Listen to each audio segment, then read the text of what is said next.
Hey, welcome. Welcome in the last video of coding freeCodeCamp course series, I should call it. Previously, we talked about CSS Flexbox, and today we're gonna take a look at his bigger brother, which is CSS Grid. And what are the main differences between these two? Well, let's just check this out in the first lesson. Create your first CSS grid. Okay, let's change the display of the div with the container class to grid. Okay, uh-huh. Let's just say display probably grid. Cool. As you can see, once again, I have already made all of these tasks. Therefore, I have 100%, but let's just do it one more time because why not? Add columns with grid template columns. Okay. Um, we will need to define the structure of the grid as well. To add some columns to the grid, use grid template columns property on a grid container as demonstrated below. Okay, so we create two columns and each column will be 50 pixels wide. The number of parameters given to the grid template columns property indicates the number of columns. Yeah, give the grid container three columns that each are 100 pixels wide. So grid template columns, and let's use 3 times pixels. And as we can see, we got 3 columns with the same width. Add rows with grid template rows.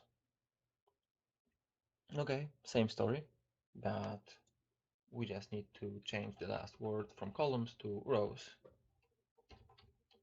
And add 2 rows with 50 pixels of height, 50 pixel and 50 pixels. Okay, it doesn't change anything because it basically looks the same as in a previous example. Use CSS Grid Units to change the size of columns and rows.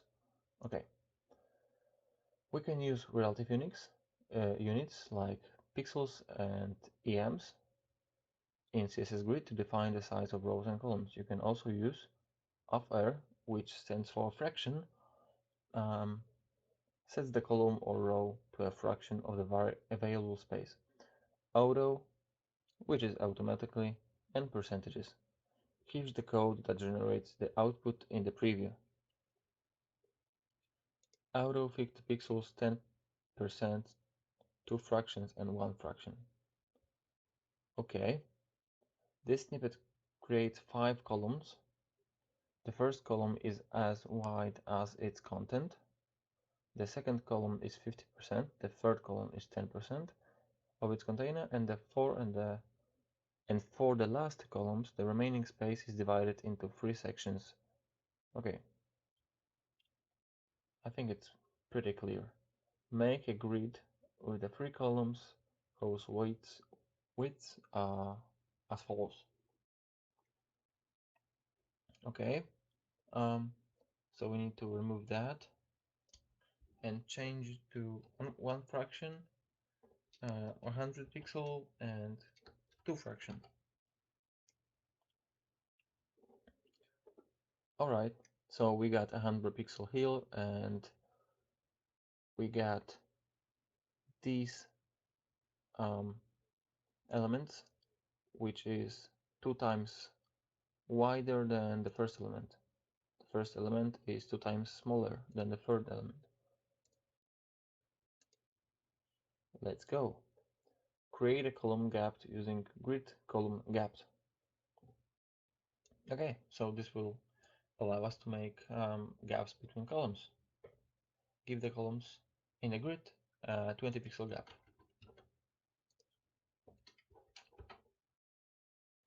And as you can see, the gap changed.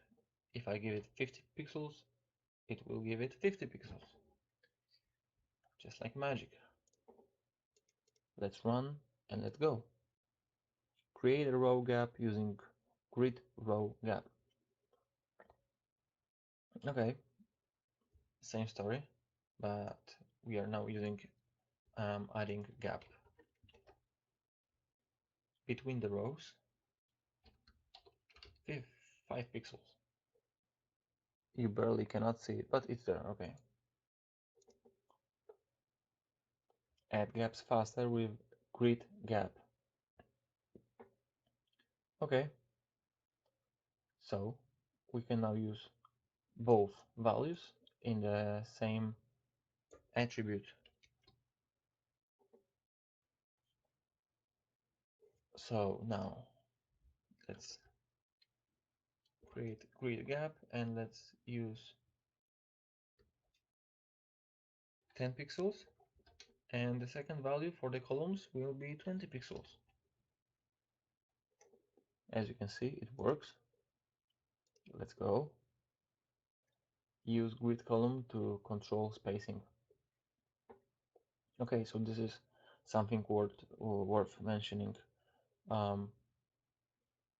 We got our breaks between the rows and columns, and it's really important to remember that the first one begins right here before the first div, not between 1 and 2, but before the first one.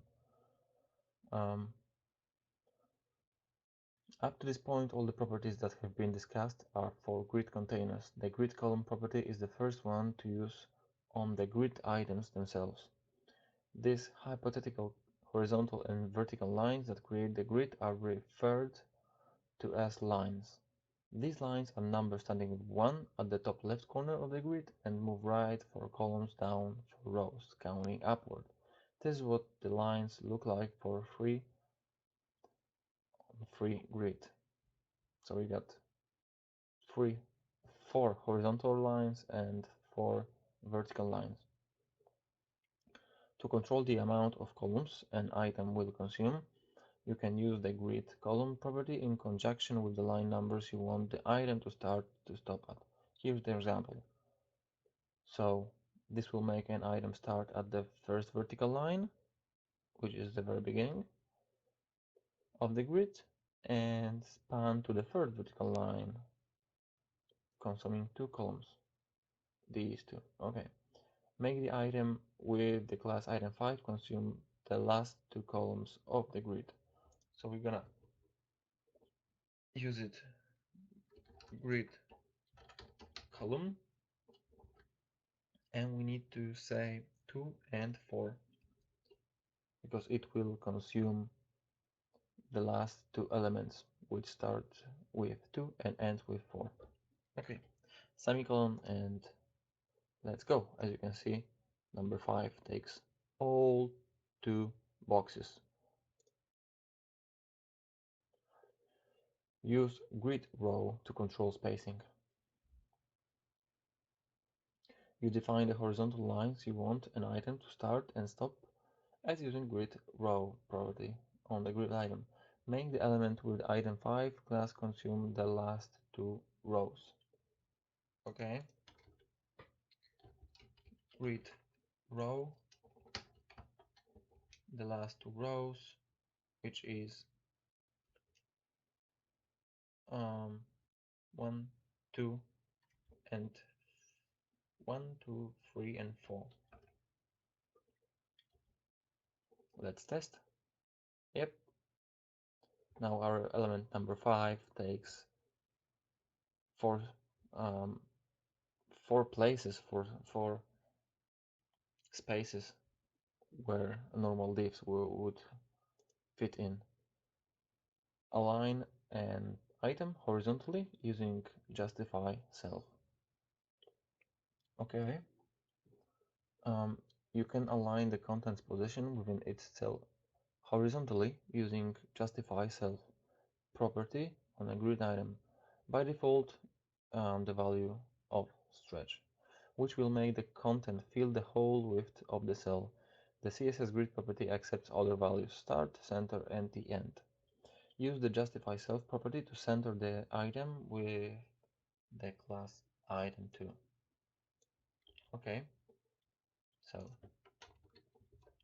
we got item2, justify self, and let's use it center, center. And as you can see, it fits to the text inside the element. Cool. Cool. Align an item vertically using align self. Okay, so we use justify self.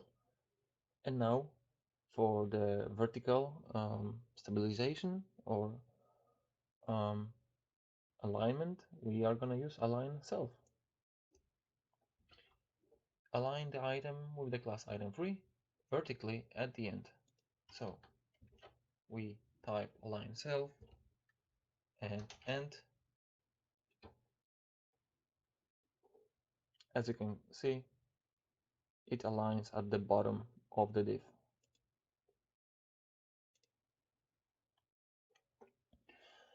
Align all items horizontally using justify items. Okay, so justify items refers to the all of the items inside the parent. Use this property to center all our items horizontally. So as you can see, we are not referring to the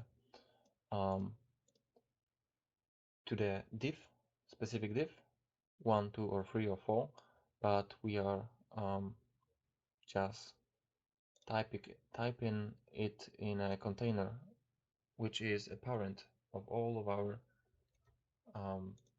divs, little boxes, justify items, and center. And it applies to all of our children. Cool. Align all items vertically using align items.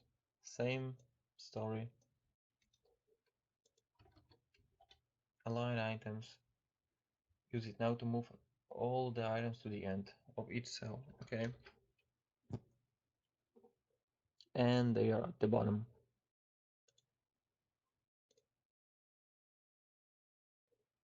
All right. Divide the divide the grid. I apologize. Divide the grid into an area template. All right. So let's just read what they have here. The code above merges the top three cells together into an area named header, the bottom three into a footer, and the middle ones into an advert and content. Every word in the code represents a cell, and every pair of question marks represent a row. In addition to custom label, you can use a period dot to designate an empty cell in the grid. Okay, so we can assign here very easily the names for each cell. Place the area template so that the cell labeled advert becomes an empty cell. Okay, so we need to take that advert and change it to dot, so it's a empty cell. Done. Place items in the grid area using the grid area property. Okay. You can place an item in your custom area by referencing the name you gave it. Okay, so we made it all at once previously, and now we are gonna do it one by one. This lets the grid know that you want the item1 class to go in the area name header. In this case, the item will use the entire top row because that whole row is named as the header area, just like we can see here. Place an element with the item5 class in the footer area using the grid area property. Okay, let's just copy that. Work smart, not hard. Uh-huh. Oh, it's already here. Okay, so let's just paste it in and remove unnecessary stuff. Grid area header. And our div number 5 takes, as we can see, the whole width of the header, as it's the only element inside the header.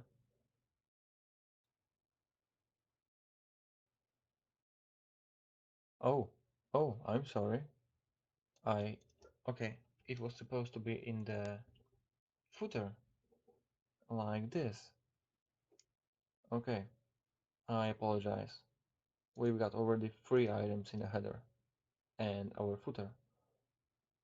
We had 0 elements in the footer, and now number 5 is our footer. Okay, use grid area without creating an areas template.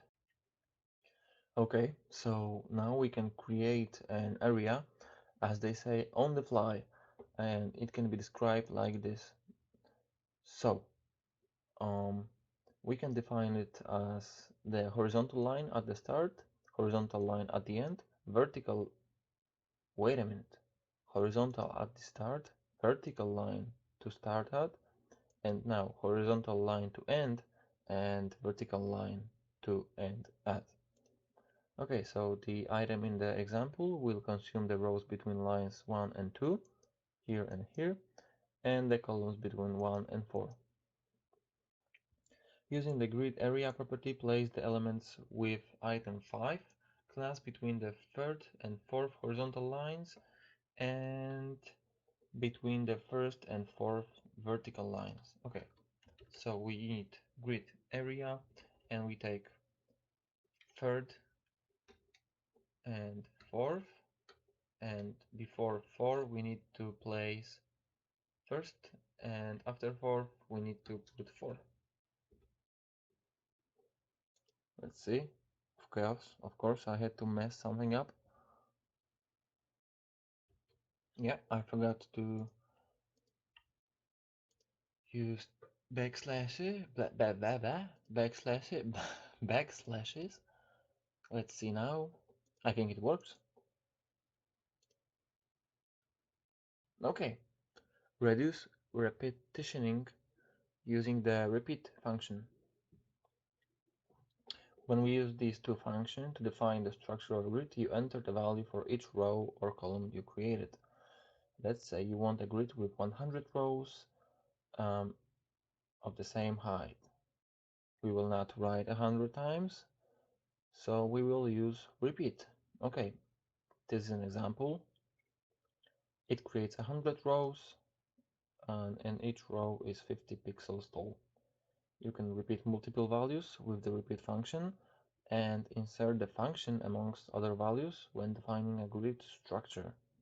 Here's what that looks like. So this is our function, and we've got the number of rows and columns, and the sizes.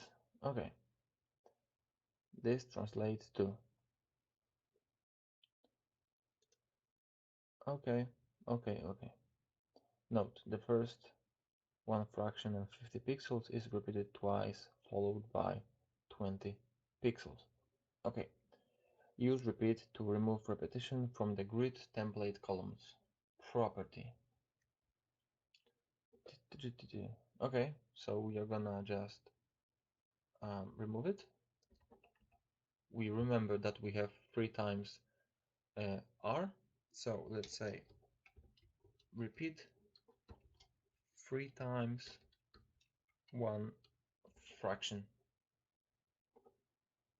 Cool. Limit item size using MinMax function. Okay, it's used to limit the size of items when the grid container changes size. To do this, you need to specify the acceptable size range for your item. Here's an example. Okay, so this is our min and this is our max. It creates two columns. The first is 100 pixels wide, this one here, and the second one has the minimum width of 50 and the max of 200. Using the MinMax function, replace the 1fr in the repeat, right here, a function with a column size that has the minimum width of 90 and a max of one fraction. Okay, so let's say, let's use repeat. I mean, I apologize. MinMax.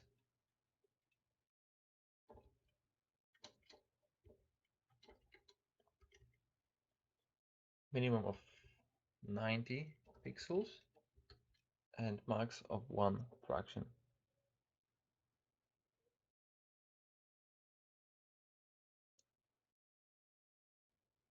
And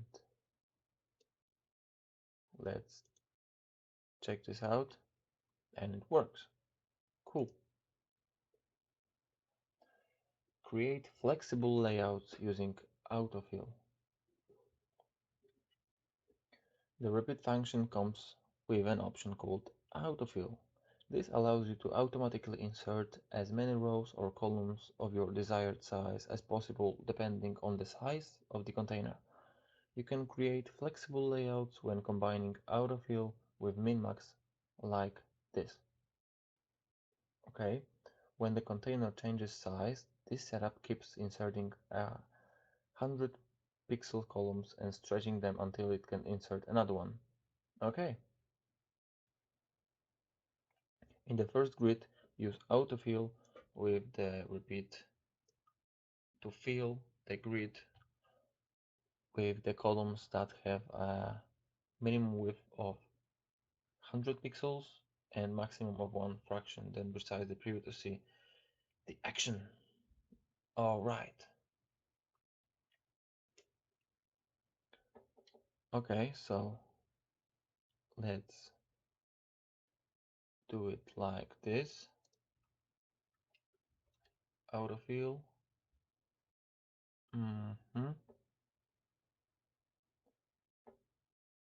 61 fraction. Okay, let's resize.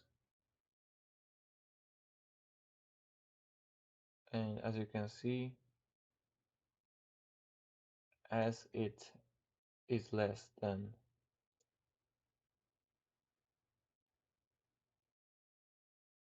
60 pixels, it jumps down. Okay, let's run, and it's done. Create flexible layouts using Autofit. It works almost identically to Autofill. The only difference is that when container size exceeds the size of all the items combined, Autofill keeps inserting empty rows or columns and pushes your item to the side, while Autofit collapses those empty rows or columns and stretches your items to fit the size of the container. If your container can't fit all of your items in one row, it will move them down to a new one. In the second grid, use Autofill, Autofit with repeat to fill the grid with columns that have a minimum width of 60 pixels and maximum of one fraction. Okay, well, is that all? Is it all? Is that all? I don't know. Let's run. Yeah, of course something's wrong. And yeah, I should use this Autofill fit. And let's see how it looks like in work. Boom. And as I stretch it out, as you can see, it stretches my divs. Okay, cool. Use media queries to create responsive layouts. Okay, some interesting stuff now.